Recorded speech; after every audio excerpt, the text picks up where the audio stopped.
चलिए आज हम physical properties of metal and non metal धातु और अधातु के भौतिक गुणधर्म के बारे में आज पढ़ने जा रहे हैं। और हिंदी में भी लिखे हैं और इंग्लिश में भी। कुछ बच्चों को इंग्लिश नहीं समझ में आ रहा है, इसके वजह से मैंने हिंदी लिख दिया। जहाँ नहीं समझ में आएगा वहाँ पूछ लीजिएगा, बता देंगे। चलिए देखिए,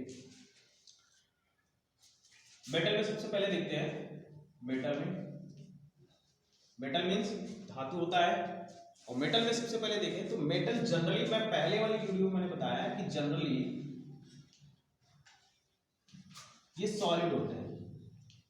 कैसे होते हैं? ये सॉलिड होते हैं, यानी कि सॉलिड स्टेट में होते हैं। ठीक है ना। अब इसके कुछ एक्सेप्शन है। अब जैसे इसका एग्जांपल क्या हो सकता है? इसका एग्जांपल भी देख लीजिए। आयरन है, गोल्ड है, सिल्वर है। आयरन मीन्स लोहा, गोल्ड मीन्स सोना, सिल्वर मीन्स चांदी। ठीक है ना। इसके इंग्लिश की हिंदी लिखने की बहुत ज्यादा जरूरी नहीं है, बट मैंने लिख दिया। एक्सेट्रा एक्सेट्रा बहुत सारे एलिमेंट आपके ये सॉलिड स्टेट में होते हैं। इसके कुछ एक्सेप्शन है।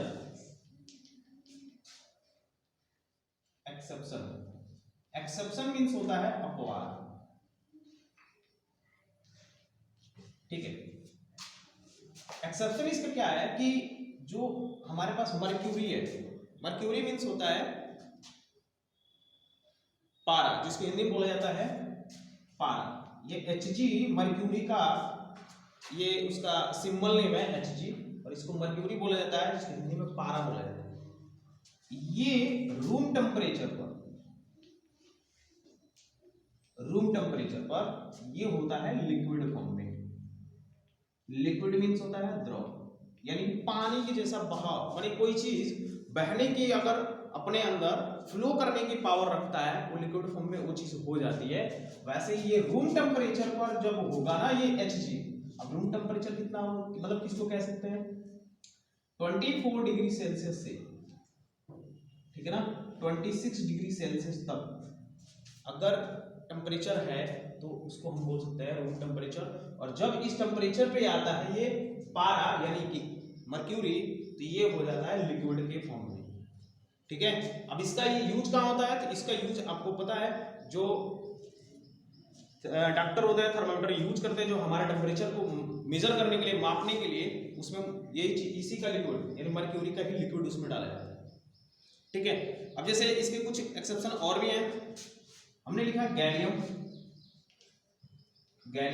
ये कितने डिग्री पे होता है? ये 30 डिग्री पे होता है।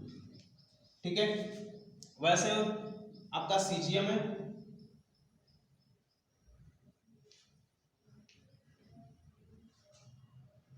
ये 28.5 डिग्री सेल्सियस पे होता है। वैसे आपका फ्रांसियम है, ये कितने पे होता है? 20 डिग्री। यानी कहने का मतलब है कि देखिए, ये गैलियम हो गया, सीजियम हो गया, फ्रांसियम हो गया। देखिए ध्यान से, ये जब रूम टेम्परेचर पे आ रहा है तब जाके ये लिक्विड फॉर्म में हो रहा है। ठीक है ना। वैसे ही जब इतने डिग्री सेल्सियस पे आएगा गैलियम, तब ये लिक्विड, जबकि ये सॉलिड में है तब ये लिक्विड में हो जाएगा। इतने डिग्री सेल्सियस पे आएगा तो ये सीजियम भी लिक्विड फॉर्म में हो जाएगा। इतने डिग्री सेल्सियस पे आएगा तब ये लिक्विड फॉर्म में हो जाएगा। बात समझ में आ गई? ठीक। अब उसी हिसाब से हम थोड़ी सी नॉन मेटल के बारे में, किसके बारे में देखते हैं?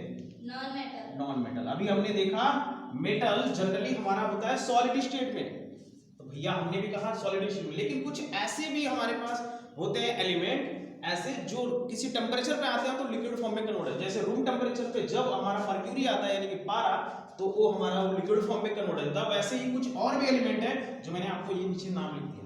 अब इसी तरीके से हम कुछ पढ़ेंगे नॉन मेटल के बारे में। ठीक है ना। अब नॉन मेटल में ये भी हमारे क्या होते हैं? जनरली ये भी हमारे होते हैं सॉलिड एंड गैसेस।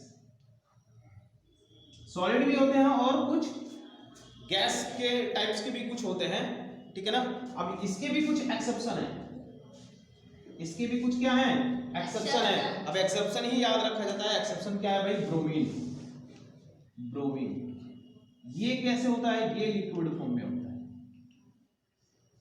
देखिए, ये भी हमारा सॉलिड स्टेट में होता है, ये भी हमारा सॉलिड स्टेट में होता है।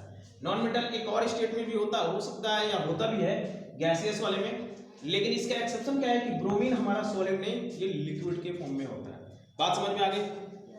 ठीक है, अब इसका अगला चीज हम पढ़ेंगे मैलिएबल, जो मैंने आपको पहली वीडियो में समझाया है। मैलिएबल का मतलब क्या होता है? इसका हिंदी होता है आघातवर्धित। अभी आघातवर्धित इसका मतलब कैसे समझेंगे? जैसे इसका होता है कि किसी अगर हैमर से हम क्या कर रहे हैं ना, बीट कर रहे हैं, यानी कि बिटेन का काम, बिटेन का मतलब पीट रहे हैं हैमर से, और पीट के क्या कर रहे हैं ये इसमें कन्वर्ट हो रहा है इन थीन शीट, यानी कि पतली चादर में, पतली चादर में अगर बिना टूटे कन्वर्ट हो गया, वो होता है हमारा मैलिएबल वाली क्वालिटी। और ये सबसे ज्यादा किसमें होता है? ये सबसे ज्यादा हमारे गोल्ड और सिल्वर में होता है। ठीक है, कोई दिक्कत है ना? ठीक, अब इसी बेस पे थोड़ा सा हम डक्टाइल का भी देख लें। इसी बेस पे थोड़ा सा डक्टाइल हम नॉन मेटल का भी देख लें कि नॉन मेटल में हमारा क्या होता है नेचर, ये इनका कैसा होता है नॉन मेटल में? इनका नेचर होता है ब्रिटल का, ब्रिटल इसमें होता है ब्रिटल में, इनका नेचर कैसा होता है? ब्रिटल में। अब दूसरा इसका थर्ड नंबर का है डक्टाइल। डक्टाइल का मतलब तन्यता, तन्यता का मतलब कोई चीज अगर हम बीट कर रहे हैं या कुछ भी कर रहे हैं ब्रिटेन, और ये किस में कन्वर्ट हो रहा है?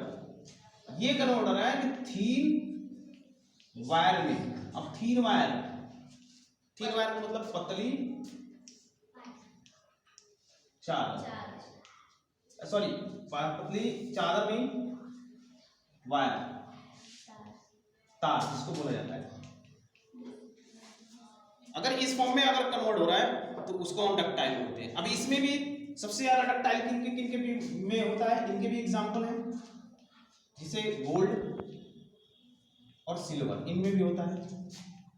देखिए सबसे ज्यादा गोल्ड में होता है, फिर सिल्वर में होता है।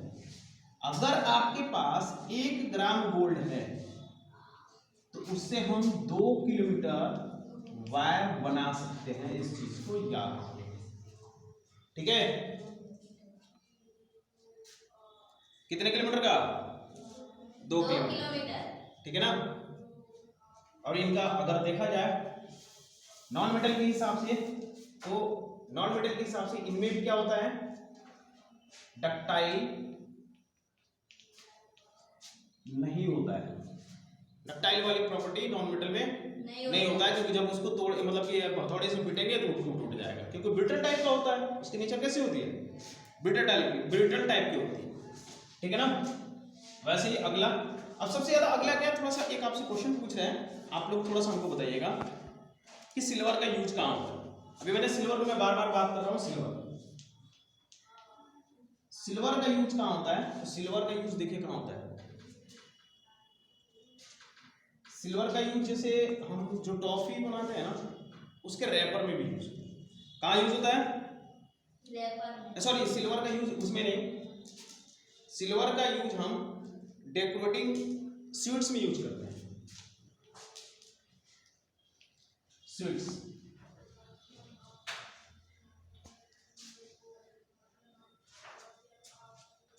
डेकोरेटिंग स्वीट्स में यूज होता है सिल्वर का यूज। बात समझ में आ रहा है?